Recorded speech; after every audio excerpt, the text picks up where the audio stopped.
I've tried to explain this before, but I think it came out wrong. But the reason why I'm not really an Eminem fan, I was from '99 until like mid 2002.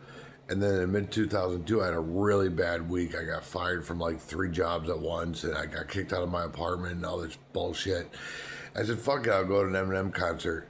The one time he came to Hartford, and it's like I saw everybody that I've ever hated was at that show. It wasn't a bunch of punks rocking out. It was a bunch of yuppies, a bunch of, straight up rich kids. Everyone in that audience was just a straight white rich kid. And, they all had their dad's SUVs parked out in the parking lot and Beamers and stuff. It was like, this is the Eminem audience?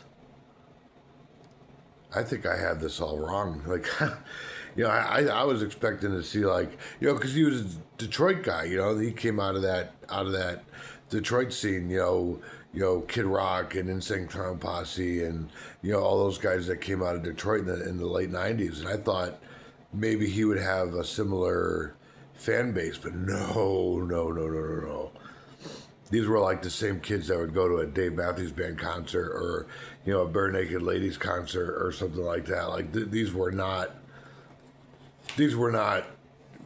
even like white trash like wiggers and black kids and whatever. These were like yuppies, man.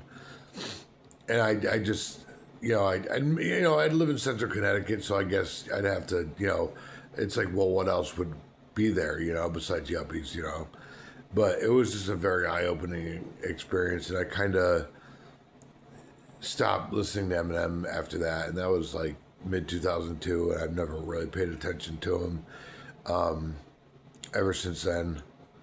I thought he rocked from '99 until 2002, but had to give him up.